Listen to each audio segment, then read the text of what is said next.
the Director and Head of the EIB, European Investment Bank Institute, Ulrike Bushoff, the Coordinator and Support Action for Brain Health, and Pavel Balabanov, who is Head of Therapies for Neurological and Psychiatric Disorders for the European Medicine Agency. Fred, again. Thanks a lot, Lisa. And thanks for making it easy in introducing that wide panel. And I'm glad that the stage was just as big to accommodate all of us.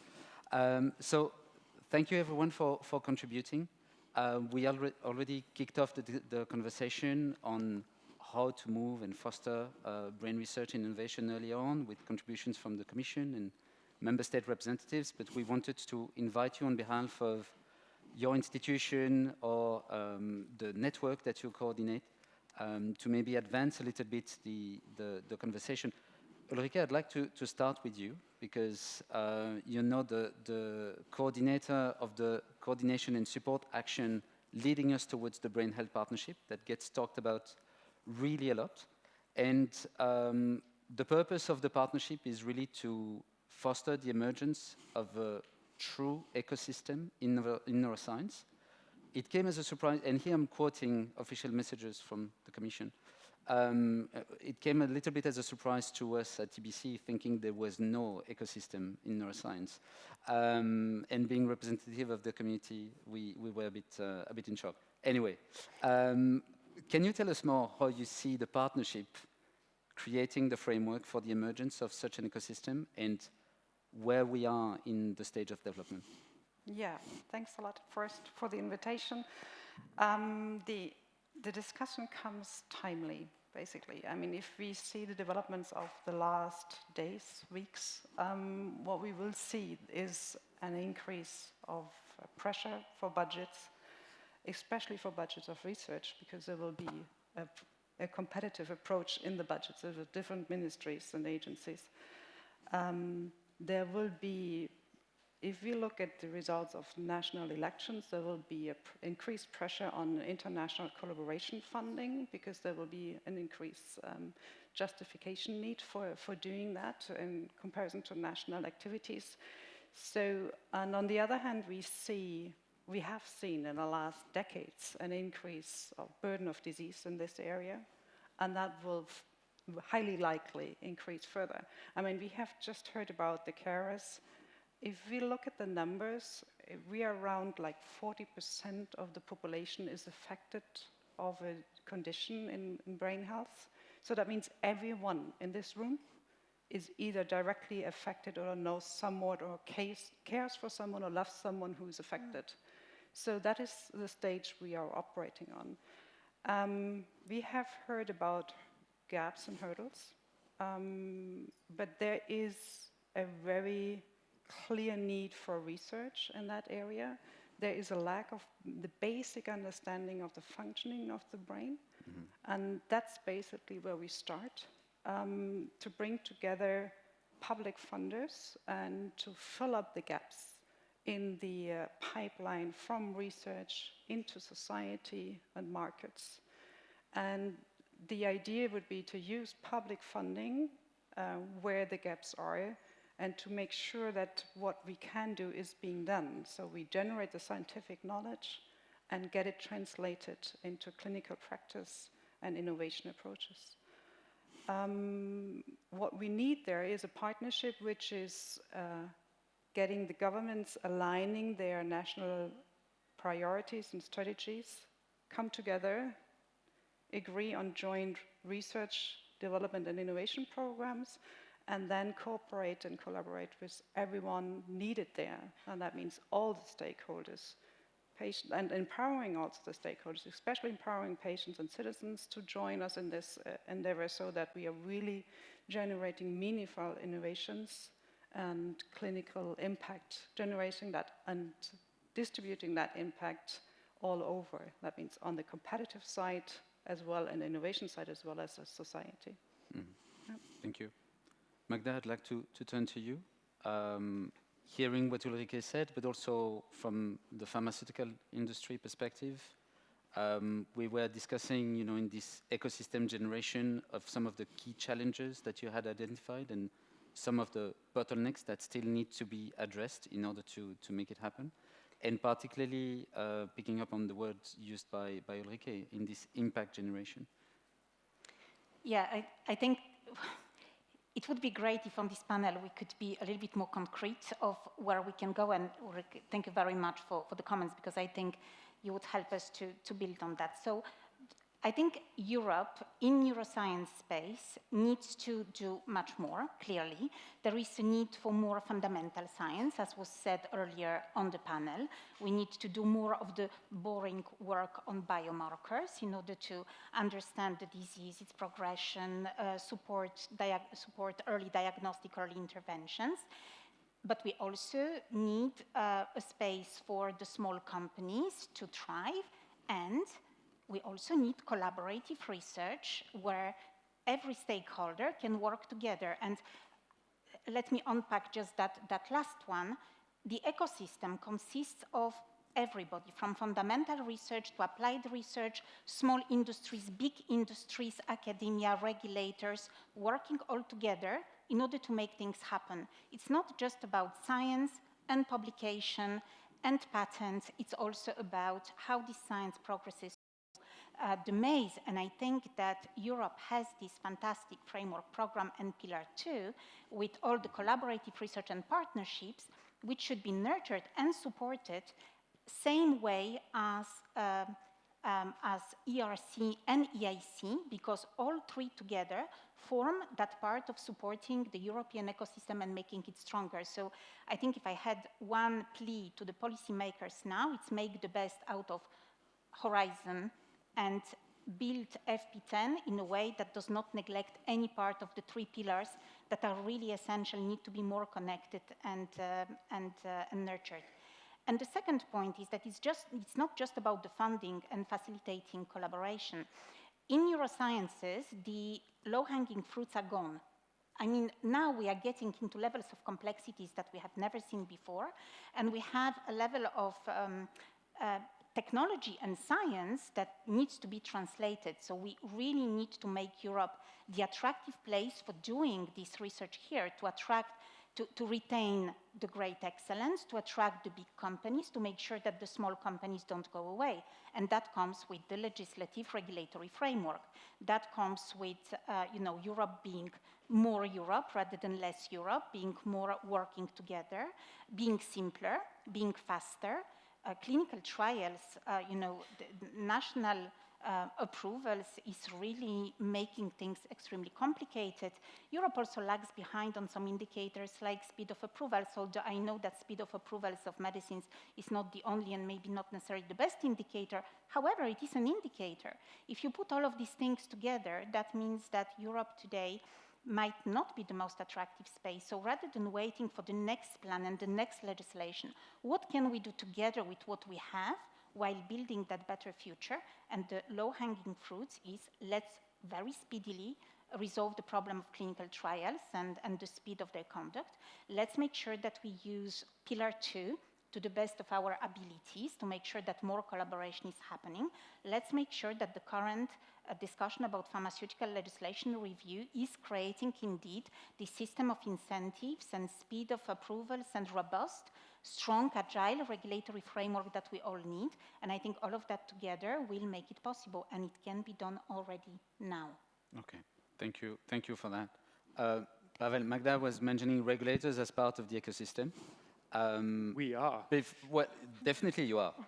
The problem being, and I hope you don't mind me saying this on stage, but when you arrived, I was saying it would be interesting to hear you speak about the way you see the European Medicines Agency no longer being the bottleneck in the ecosystem, which obviously everybody points to you in that, points in that direction very often when mentioning the role of the... Very good remark. So can you debut that for us, please? Of course, yes, and not a problem at all on stage. Actually, my main role here is to debunk this idea that the regulators are the bottleneck and the end, or close to the end approach of any research translation into practice. We do not want that. What we do not want is to have very valuable resource and time spent on research, only answering a certain scientific question, but not being coordinated enough with the stakeholders and with the regulators in that sense. how this research is translated into a practical solution. So we do not want this perception that the regulator in Europe or anywhere else is only the end gatekeeper. We are here for a dialogue, and this dialogue has to start from early stages. And there are platforms for this engagement, depending on what type of stakeholder you are. We have patient engagement, we have academia engagement, we have small and medium-sized engagement platforms, but there are also direct approaches through the neuroscience community at the EMA to discuss ideas, proposals, and projects, how we can have innovation and research translated later on into data that will be usable, specifically speaking, for us as regulators, and not finding out at the end stage of your research that there are major points that could have been done either better or completely missing from this package. So one of the messages that we have to keep repeating is, yes, make sure that the answer that you're searching is pertinent, that it is a scientific question, that there is a gap in that. Make sure that financing is there. Make sure that you actually have ticked all the boxes about the practicalities as well of the project, but do not forget who the end user or one of the end users of the data you're going to produce will be, and go and speak to them to find out whether these data in the format and the type that you're planning to collect with the exercise will actually address the needs for a decision to be made. And for that, we have platforms, and if you do not know about them, of course, you can approach us officially through the website or directly, but we have to engage much, much earlier than what we often see. And I have to say this also on stage. From the top hat view of the regulator, we see often independent, very valuable research options and projects struggling either with common problems and not being aligned, or not knowing that they're struggling with common problems, or battling with misinterpretation of what the regulator may require, coming to us at a stage where it is either too late or very difficult to go back to the drawing board and redesign. So we want to be part of this discussion. I support everything that was said before me. We need to have the ecosystem work, and this starts with a dialogue. And please do not treat the regulators as the gatekeepers. Please include us in this dialogue so we can be part of the design as early as we can. Okay, thanks. It's a vibrant call for that, which I hope is heard within the room. Niklas, Magda was asking all of us to come up with like concrete solutions, or being concrete in our conversations. Obviously, the IHI is still the biggest public-private partnership in the world. Has expanded by involving other streams of the industry. How do you resonate in a conversation like this one, and in a context such as a challenging one in what Magda was explaining? And I think we can probably address some of those key points and some of these bottlenecks, hoping that the IHI can lead us towards concrete solutions there. Yeah, I guess my role here is a little bit of speaking as an enabler. So for those who well, hopefully, because if the EMA starts talking as an enabler and IHI like a bottleneck, it will be the world outside. Then we have a problem. So just for those of you who don't know Innovative Health Initiative, IHI, very well, so we are a public-private partnership. The public part is funded through Horizon Europe by the European Commission, and the private part of the partnership are the European medical and health industries. So we have FPA and Vaccines Europe, but we also have the medical technology, the device, biotechnology, and the sort of digital health industries involved. And what we do is we fund collaborations. And so each and every, and I think this is what is unique with IHI as a program, is that each and every project we fund is a public-private partnership. So we think about our program, but indeed every project, almost like a piece of DNA. On one strand you have industry, and on the complementary strand you have research, healthcare, but also regulators. We have regulators in many of our programs, health technology assessment bodies, and patient organizations. So we have that whole breadth of civil society inside our projects. So that's a little bit where we are. We've funded quite a lot in the brain space. IHI builds onto previous public-private partnership called IMI2. That was also with the FPA and the European Commission. And I think it's been very active in the brain space. And particularly, I think in all the areas that was touched on here, there has been areas of these collaborations. We've had quite a lot of projects on fundamental disease mechanisms, understanding the brain disorders. I think that's still a very active debate also from industry. You can't develop new solutions if you don't understand the disease. Magda mentioned biomarkers. We've been a lot of investment in biomarkers. I think that's a very good area for collaboration because you have the innovation and the ideas coming out of the academic community, but you actually, from the industry, you have the experience and the rigor needed to take these to regulatory endpoints. And I think we like and we keep track of our projects, and we actually quite encourage them early to move in dialogue with the regulators to make sure that it's just not an interesting biomarker paper, but it actually reaches something like a qualified biomarker opinion where it can be used in clinical trials and fund solutions. Mm-hmm. And I think the last area, which I think is really interesting, and that builds on what Pavel said, is regulatory science.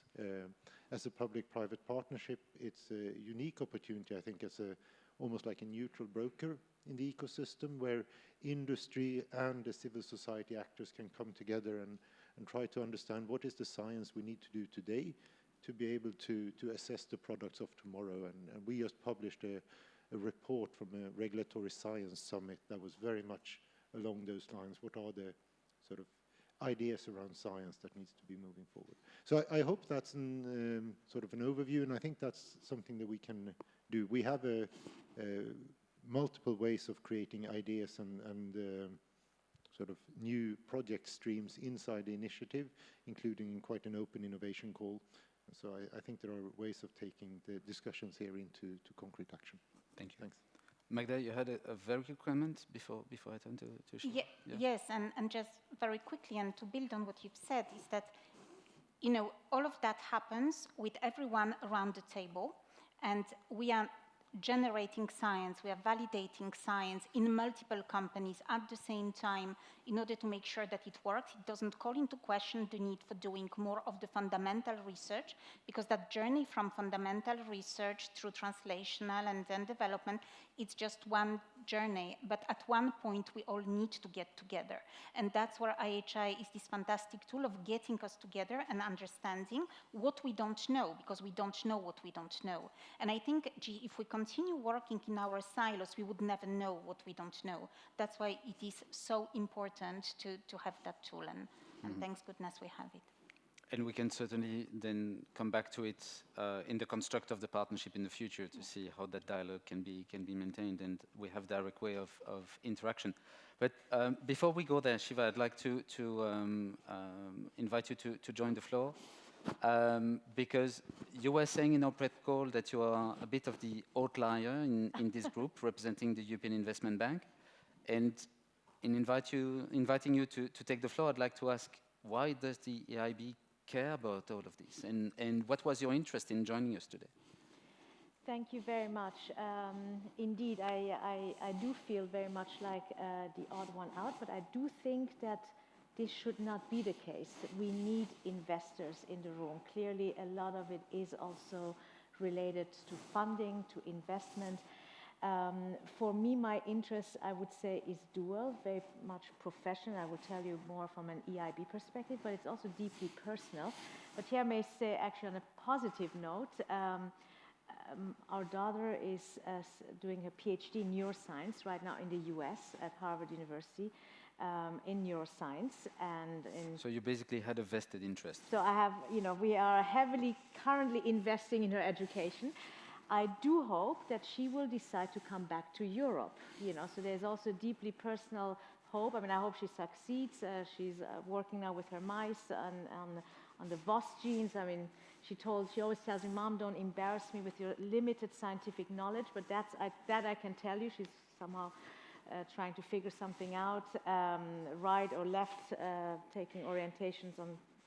Anyway, the point being that there is a lot of basic research that I think needs to be done, and the question indeed is, where is all of that funding coming from? But there's also a lot more understanding that is needed on the wider investment needs. And I think this is where I would like to very briefly make sure that you all are aware of the EIB, the Bank of the European Union, the European Investment Bank, because it actually is really an important systems player. And when it, I mean, we are of course investing heavily in health-related activities, roughly 10, 12 billion a year.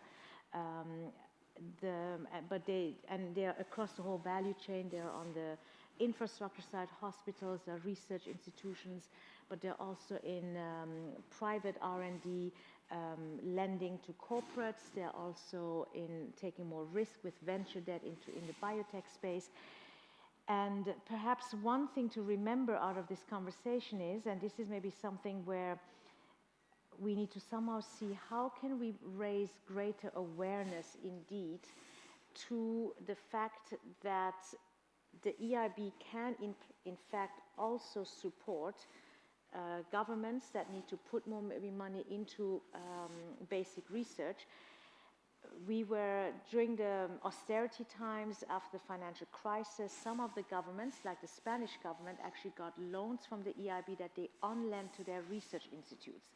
So do remember that when you do discuss with your ministries of health or research, to speak to the ministries of finance, because there are ways that even our money could come ultimately to those ends. But on the private sector, we also need to better understand where are these investment gaps. I mean, I think that's the issue. You know, where are the pain points of larger companies, smaller companies? And I think what we do understand clearly is that very often it's the public sector institutions like ours that can provide that patient capital, coming in earlier, staying in longer, de-risking and hopefully mobilizing private capital. And the last point I would like to say is we should not forget the huge amount of philanthropic capital, of family offices that are out there. So I think it is really in everyone's interest in this room to use your science knowledge to really develop an investment case and a narrative to get philanthropy, to get private capital to work, because we all have our personal stories, and there needs to be now a way to channel it, and for that maybe we do need more risk-sharing mechanisms, but clearly the money is there. It's maybe more of an allocation issue. Okay, that's a great point. Maybe we can definitely build on that. But Ulrike, I saw you reacting when Shiva was telling the EIB can support member states in their public investments in research. Obviously, in the context of the CSA, you are busy and all the partners are busy trying to convince governments to make a financial commitment in view of the start of the partnership. So that's one element. But how do you see the conversation about the surge in investments, the de-risking, and the gap identification? Do you see that the partnership can play a role there? And I'd like to extend the question by also inviting, the link with IHI, but also the private sector, and how the partnership can become like the platform of collaboration of the ecosystem in a sense. So I definitely see a role of the partnership there. It's interesting to learn from you about these kind of funding streams. The question would be, are these funding streams just for the national ministries, or can they also use that for European collaboration? That will be one of my follow-up questions there. One of the roles of the partnership will be to bring these funding streams together. So already at the moment what we're doing is bringing together the funding stream of the European Commission and the national ministries and agencies and the regional ones and private foundations, and then creating an interface to the private sector investments. But what we clearly have to mention here, we have talked a lot about innovation, market-driven approaches, and so on of the private sector. We should not forget that there are many things out there which are not at all driven by these kind of motivations. So if we look at multi-mobility, if we look at the determinants we need for health technology assessment, for healthcare system functioning, there are many, many questions out there which are not at all innovation-driven. And that might be completely driven by public motivation and funds. So, and basically the role will be of the partnership to delineate exactly where we need to have the public funds in there and where are there other funding streams to come up for solutions for these kind of needs there. Thank you. Niklas, you wanted to react? Thank you. I think the journey of an asset is not just a journey through fundamental research financed by public and then a little bit of de-risking by EIB and then the private sector takes over. In reality, it's a very bumpy road where things go back and forth from charity, private, public, and I think we are not used to that. So first, the long-term plan is that one asset would go through multiple sources of funding, multiple programs, and there needs to be a continuity in Europe and support to that continuity. I hope that the partnership can actually support that, because otherwise we are giving that initial kick and then leave those assets alone and then, find your way yourself. That's not good.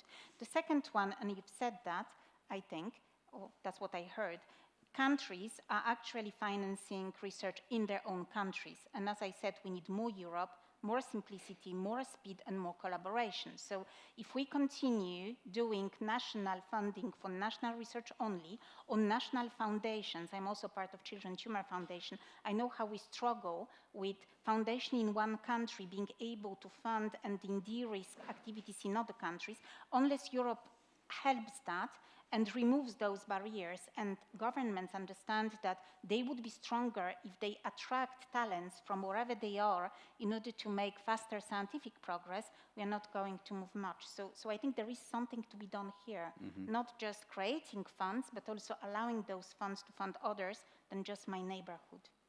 Okay.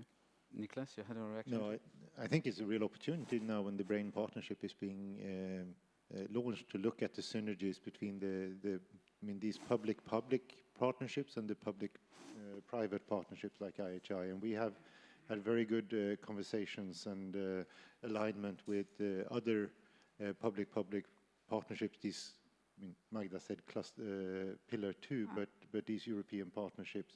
And I think they are really important. So we've been looking at the personalized medicine partnership. What they do is they very effectively reaches out to many of these community and bring the community together. We've been working with the Transforming Health and Care partnership, which is really important. It's not so much research. This is more the healthcare systems, looking at how they will evolve as healthcare systems. It's actually very hard to reach out in Europe.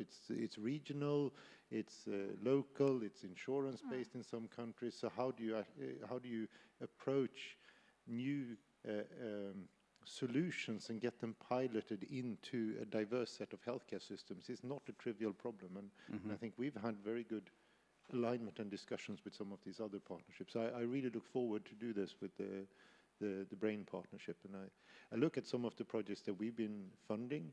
We have one in Alzheimer's space now called AD Riddle, but essentially looking at the sort of a pragmatic toolbox of early intervention, early diagnosis, and then sort of what are the care pathways coming out of that early diagnosis in, I think it's 5 different countries, including health technology assessment bodies. Now, if that is successful, how do you take that into the next step? And I think then you need these sort of large European partnerships to be able to scale in one way these projects. So I really look forward to that conversation. And to a point that Magda made in introductory comments, do you have indicators of success or KPIs of this type of partnerships and initiatives? Oh, sorry, we have lots of KPIs. No, but I think the most, we track a lot of things, and I think, but one of the most important, which is actually probably the hardest one to measure, is do you generate evidence that is sufficient to trigger a change? And that is actually very hard to measure, because it's never one thing that enables a positive change inside a complex system like healthcare or treatment.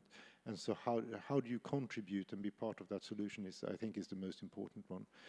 But we do try to track that. I think another important one for us, we have invested a lot in clinical trial networks, and of course we want to make sure that these clinical trial networks sort of live on after the funding. And I think to the credit of industry, I think the companies have often stepped up and kept funding and investing into these foundations that try to keep these networks alive. And I think that really generates an ecosystem in Europe which is conducive to innovation. So I think that's another really important indicator of And success. do you have an idea of the amount of investment in those clinical trial networks? Yeah, we do, because we track them. Okay, And we... You have that? Tens of millions.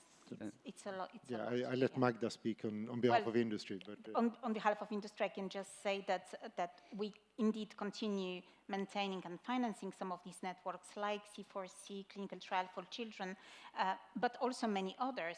Actually, in almost every therapeutic area we tackle, there is a clinical trial or data network that has been generated, and industry will continue using it, and that would probably finance their activities. But I also want to say that these networks, it's also the responsibility of the public side, because these networks need to continue expanding, they need to continue evolving, and this is not something that you could do just on a transactional basis. So I hope that in the current framework program and in the future framework programs, or EU for Health or wherever, there would be a fund that would maintain European networks, because this is going to make Europe attractive. This is going to make research faster. This is going to make the recruitment, retention, and clinical trials conduct easier. I think we absolutely need to do that. Mm-hmm. Thank you. So probably something for you, Shiva, in the context of the needs identification. But Pavel, I saw you smile a couple of times, and I'd like to maybe invite you for a couple of comments and reflections on the different items we just mentioned. Yeah, I smile because it resonates with the message that we want to give, and I'm very thankful that it doesn't come from the mouth of the regulator, all of those messages. And also, to return the discussion on the innovation on the research, which is not the low-hanging fruit, because we've gone into the depth of the financing, but we have to face the reality that there will be the need for the network, for the European network as a whole, key opinion leaders and everybody on board to step up and actually invest not only the finance and the time, but the knowledge to address those, I would say, less attractive areas of research and innovation that we have to fulfill in order to build this chain from research to a health product. And otherwise, just relying on industry, as you mentioned, it will not be feasible, it will not be realistic to expect that these will be fulfilled. And the other thing that I wanted to mention is about through the journey from research to the end product, it will change hands. Yes, we've heard it will need to be financed via various mechanisms. What we can assure as a system that the key opinion leaders, the patients, the regulators, everybody on board at least have a consistent opinion where this is going. What we do not want to have is that at every time this changes hands, for lack of better wording, the direction is changed as well. We have to keep the same direction. We have to agree that these are the gaps we want to address, and this is the goal we want to achieve, and this is how we're going to do it. And then the means will change. But this agreement can only be done if everybody is constantly in the dialogue. And this we're not very good at doing at the moment because, of course, strategic decisions are taken by the current owners or the current leaders of the project.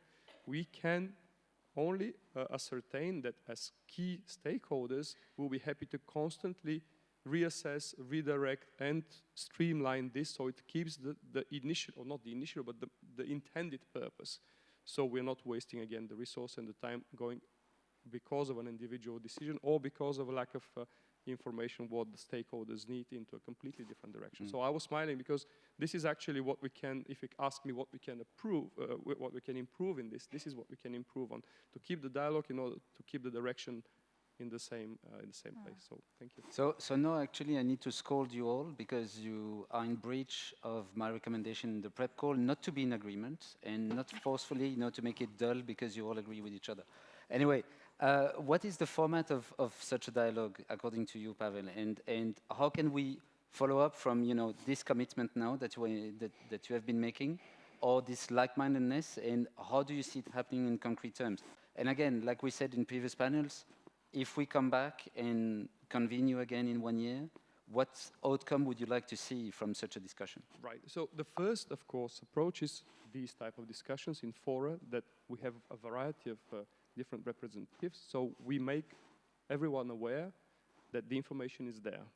because we're very much specialized in our own silo, and we know that on our website there's everything, but we also know that our website is not, speaking about our website, is probably not your daily read. So the first approach is coming to such fora and say, if you need information, it's there to be found. If you can't find it, you can talk to us. And if you do not know whom to approach, do not allow, I've heard even claims that, well, we should not contact the regulators early in case we get black points for that. We are not ready to talk. No, there's no such thing.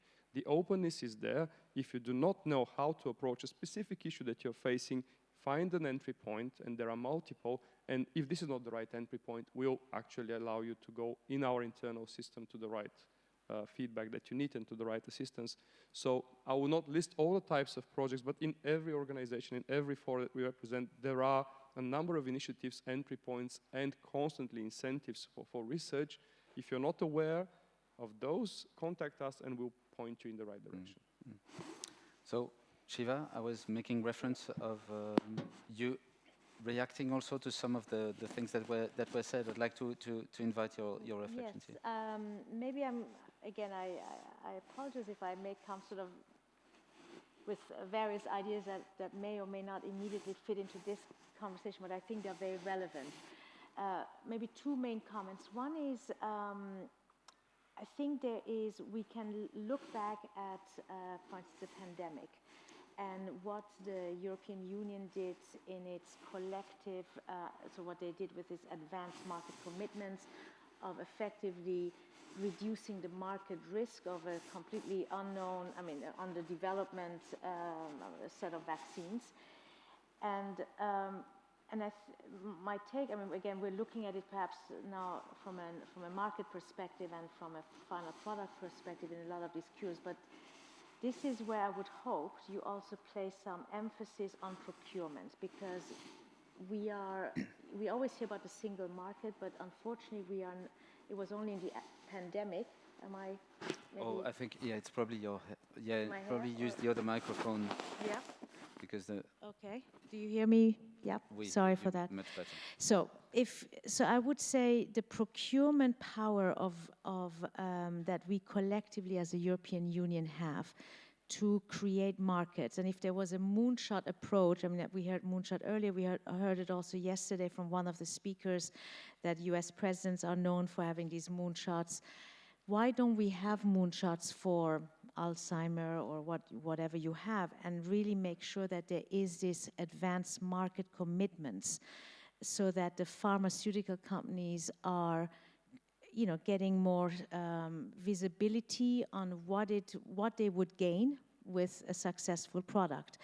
So that's one comment. The other comment is, I'm also trying to see where are the parallels or lessons learned from our green transition, from the green narrative, on the climate change, because I do believe that, coming back to his earlier point, we need to communicate to the rest of the world. You are in your echo chamber here. I think everybody agrees, but a lot of us out there, we actually believe, perhaps very naively, that money is flowing easily into this, because clearly this is an important area, that maybe there is either no need for any additional intervention on our side, on the private sector side, or the other, as an investor. So what I would suggest is that we look at maybe how on the climate front, all these advocates, you have these youth advocates, you have,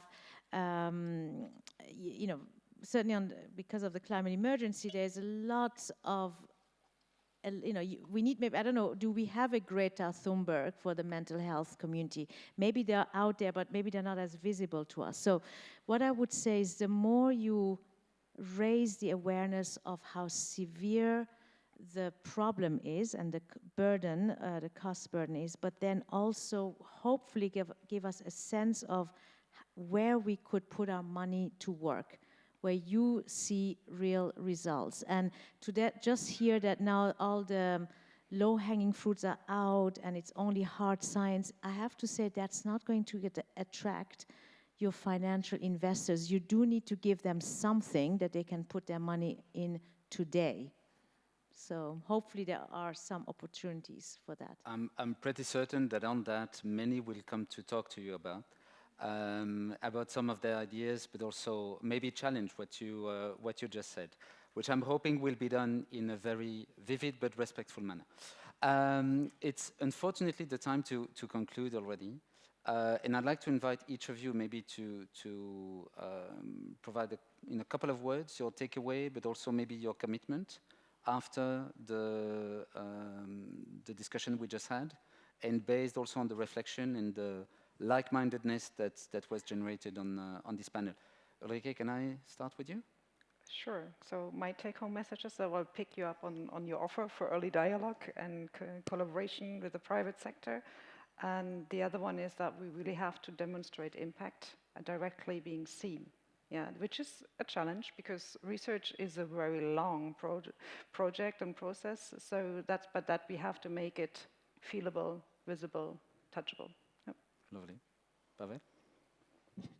I cannot really repeat the openness and the early dialogue. Okay. Niklas? So I think there are three very quick things that I'd like to. The first is public-private partnership are really collaborations, and that means we need to look for added value for everyone involved, both civil society and private actors. And I think there are some areas, and regulatory is definitely one of them. I think data is another one. I think the second one, we talk a lot about Framework 10 and the future framework, but we shouldn't forget that we have opportunities right now in the programs, the BRAIN partnership, the IHI and other programs, to really shape projects that will run into early mid-2030s, and that's really changing Europe, and we can do that now.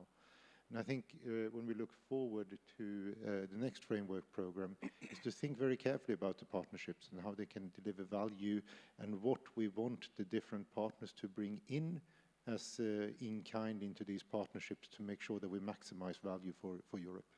Awesome. And maybe Shiva first, and then Magda. Well, I mean, I think certainly, and this is a great example, I mean, we do need to bring one easy way to put more finance into science and more science into finance. Our communities need to talk to each other more. You need to invite us to your discussions so that we learn and we understand. And hopefully you can also see how you can communicate this to us so that we actually want to be part and invest and put the money to work. Mm-hmm. Magda? I have a microphone, I always forget that. I think I'd like to repeat what I said at the beginning. We need more Europe, faster Europe, and simpler Europe. And we have the pharmaceutical legislation, the clinical trials, EU Act and Combine. We have all of these fantastic framework programs today. We just need maybe EIB to be a little bit less aversive if you wanted to have something No, it's being aggressive towards them. So okay, and I really think that we have all these tools in hand to act now. So what I hope we are going to see in the next 200 days is an FP10 plan, which has collaborative research, partnerships, as well as all other segments, EIC, ERC, treated in the same way because they all deserve the same treatment. Thank you. Thank you very much. Please join me in thanking our panel.